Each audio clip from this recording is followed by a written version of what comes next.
Turkey, the center of attention in Brussels this Monday, and what EU leaders hope will be a turning point in the refugee and migrant crisis. Ankara treated to its very own EU summit with an enticing proposal. The EU would send back all who cross the Aegean Sea in exchange for the taking in of the equivalent number of Syrian refugees already registered on Turkish soil. What else is in this trade-off for Turkey's help? We'll be looking at what's in the mix, everything from more money to what Ankara hopes will be an end to visa restrictions for Turks who travel to Europe. Now, Europe may be eager for a solution, but Turkey also needs to find a deal. It, too, is isolated by rows with Russia over Assad and the U.S. over Turkey's shelling of Syrian Kurds that are aligned with Washington in the fight against ISIS, which brings us back to Europe. Does the EU gloss over the war against Turkey's own Kurdish separatists and a crackdown on internal dissent, like last week's raid on opposition newspaper Zaman, the biggest circulation daily in the country? How much leverage does the refugee crisis give Turkey over an EU it still wants to join? Today in the France 24 debate, we're looking at the deal with Turkey. We're joined from Brussels by France 24's very own Cyril Vanier. From Ankara, we're with Başak Yavcan, who is professor at TOBB University. Thank you for being with us. Thank you. Greetings from Ankara. Here in the studio, Emre Demir, editor of Zaman France, will be asking you how things are going at the newspaper. And François Zaman, lecturer at the prestigious French Political Science Institute Sciences Po. Welcome to the show. Good evening. The France 24 debate, where you can join the conversation on Facebook and Twitter, our hashtag F24debate. We're going to try to cross to Brussels. And France 24's very own Cyril Vanier. Cyril, we do not yet have Cyril Vanier, so we'll turn to our panel and try to cross to Cyril as quick as possible. Let me begin with you, François Zaman. Sure. This proposal that's, again, right now, they're still in the bargaining phase. They were supposed to have been finished a couple of hours ago. Instead, they're running over. And in it, this unprecedented proposal, send back everybody who crosses the Aegean Sea. And in exchange, for every one that they send back, a Syrian refugee gets to go to the EU. It is indeed unprecedented, as you just said. I also think it is absolutely sordid and shameful that we bargain human beings, one refugee against once returned migrants. I think that the EU should really be ashamed of itself at the moment. Why is that? Because I think it's absolutely unfair to bargain people and to make that kind of deal. And the EU is simply trying to escape its responsibilities and trying to put Turkey in charge of what should be its own policy. It is up to Europe to come up with a response to this refugee crisis. Europe has lacked a clear asylum and immigration policy for years and is now trying to put Turkey in charge. I think this is unfair, and this will bring, I think, very shameful consequences, both for human rights and the freedom of the press in Turkey and for the migrants and refugees themselves. Başak Yavcan, what do you think personally about this prospect of sending everybody back across the Aegean Sea? And again, for everybody who gets sent back, one Syrian refugee gets to go to the EU. Well, it is definitely interesting, and it gives some hope to those of us, those scholars who are looking into a permanent solution to this challenge. I believe that it is important to open channels for immigrants to legally seek refuge in Europe, and but at the same time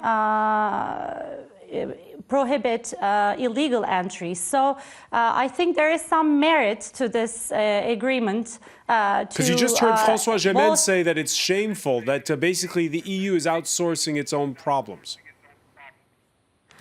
Well, it depends on how this money is, these funds are allocated, actually. If they are simply put on border security, further securitization of the issue, and it will only contribute to a fortress Europe. But this, one refugee sent back and one refugee being accepted into Europe gives some hope, I think, to this prospect. Let's cross now to Brussels and France 24's Cyril Vanier. Cyril, again, you've heard the argument here about whether or not it's the right thing, this one-for-one exchange. Is there a consensus where you are as we head towards dinner time in Brussels? I think this deal that is being proposed by Turkey has taken a lot of European countries by surprise. So for the moment, there is no consensus, and that's why this summit is probably going to go late into the evening. In fact, there's no guarantee that there's going to be a deal by the end of the evening. It might just be a declaration, a recognition that the negotiation over this is still ongoing. So to answer your immediate question, François, for the moment, there is no consensus on this here in Brussels. At the outset, the Turkish Prime Minister insisting that this was about more than migrants. Let's listen to Ahmet Davutoglu. Turkey is ready to work with EU. Turkey is ready to be member of EU as well.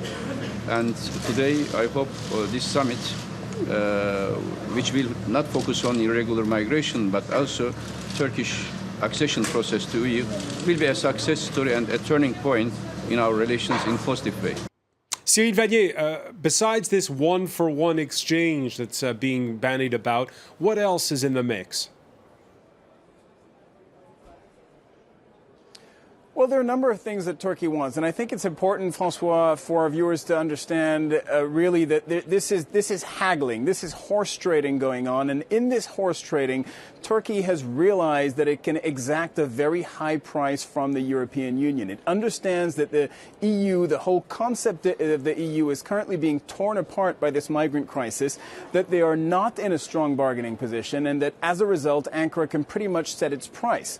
So as a result, Ankara has asked for twice the amount of money that the EU had initially offered. The EU offered 3 billion euros to help Ankara deal and keep Syrian migrants on its soil. That was 3 months ago. Now Ankara is asking for 6 billion, and this is only up until 2018, paving the way for perhaps more money after that date. That's one thing, more money. Ankara is also asking for the EU to exempt Turkish citizens from needing a visa to travel within the Schengen zone. This is something that was already on the cards, something that could potentially have taken place later on this year, but Turks want this to take place by June. And this would be a political victory for Turkish President Recep Tayyip Erdogan, of course, if he could turn around and say to his people, to his voters, to Turks, look, you can now travel in Europe without requiring a visa.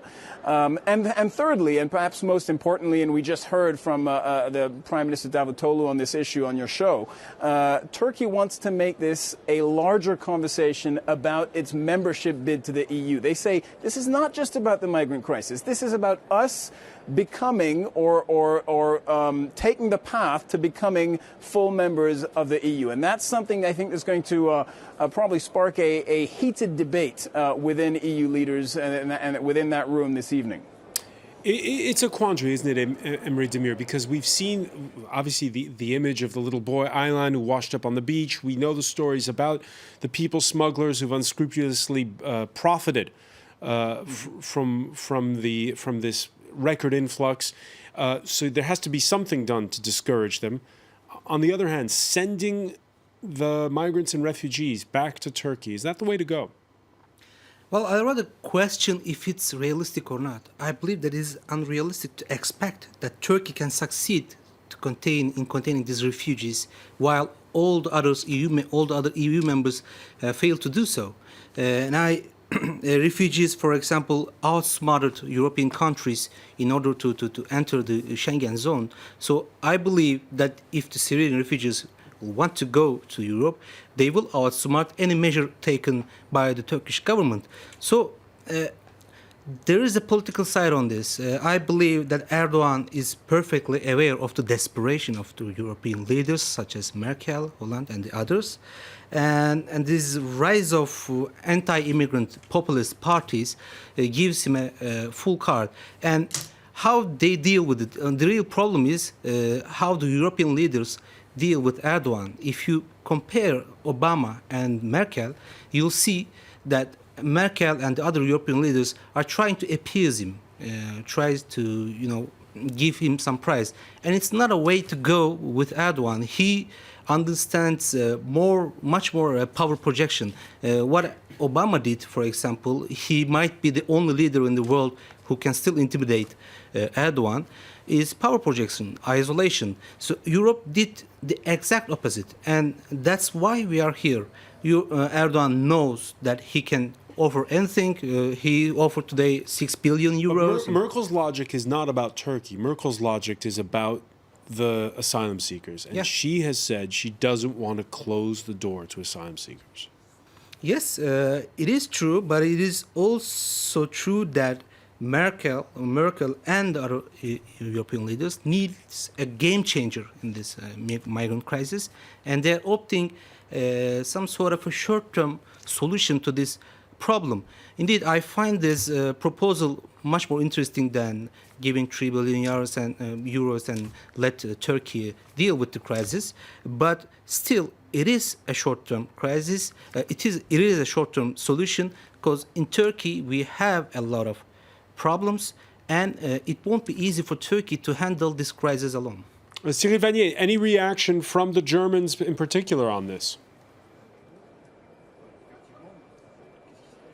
Well, the German point of view is they realize that they're taking a risk with this Turkey deal that's been put on the table. They understand that if they accept the deal, then they might be solving a problem in the short term, which would be to stem the flow of migrants. That's been their priority, and they might actually succeed in solving that. I mean, after all, if they send everybody who comes to Greece back to Turkey, it's going to send a very strong message. People would eventually stop trying to cross over into Greece. At least, that's certainly a feasible outcome. So that would solve a problem. However, it might create another problem, and that's what Germany is concerned about. They are concerned about how the refugees would be dealt with in Turkey, whether that would square with European policy, and they're also concerned about the visa issue. They're concerned that perhaps they would just be closing the door to illegal migrants and opening the door to 80 million Turks who could have free access to the Schengen area, and that is something of concern to the German delegation here. François Zaman? It is clear. It seems clear to me that the Turkish government has obviously a lot to gain in the deal, a lot of money, visa exemptions, and a relaunch of the accession process to the EU, plus a blind eye on human rights violation and freedom of the press violation. I don't think, and I would agree with you, I don't think there is a lot that the Turkish government can do to retain the refugees in Turkey. Because many of them don't want to stay in Turkey and see Europe as the only exit door. It's called the Western Balkan route, because there's also an Eastern Balkan route, isn't there? So there are other ways to get into the EU. And there is also a northern route through Russia and the Arctic Circle and into Finland. The thing is, if you close one route, another route will open. If you close the Balkan route, there will be a new route opening in the Adriatic Sea between Corfu and Brindisi, for example. There is absolutely no point dealing with the consequence of the problem if you don't address the root causes of the problem, if you don't open safe, legal channels for refugees to come into Europe. And as long as you don't do that, there will be more smuggling, there will be more people dying in the Mediterranean. Başak Yavchan, do you agree? But François, if I could I strongly agree. Let's take a look at a recent survey conducted by UNHCR in the Greek islands with the arrivals from Syria. And what they indicate is, well, first of all, over 2/3 of the arrivals have resided in a third country before moving, before their decision to take this dangerous route to Europe. And it is therefore really important to understand what drives them away from these third countries. And when asked why they their main reasons for leaving their previous location, the lack of non-exploitative employment opportunities adequate to their skills was the first reason, followed by financial needs, security and protection concerns, and search for better opportunities for their children and hope of educational opportunities. So these basically show why there is this push factor, what drives these people away from these countries, and what these frontier states should invest in keeping and integrating these refugees.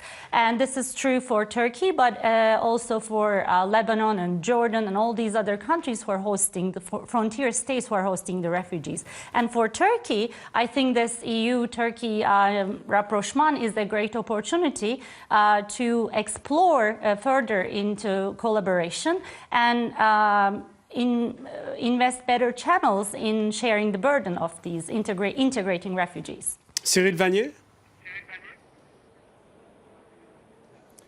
Look, François, I just wanted to address the two last points that were made, especially that made by François Zaman. I understand his argument. He's saying you essentially cannot stop a flow of determined, hungry, desperate human beings who are going to go from a war-torn region and seek a better place for their families. You cannot stop that. That's François's argument, and I think it's fair.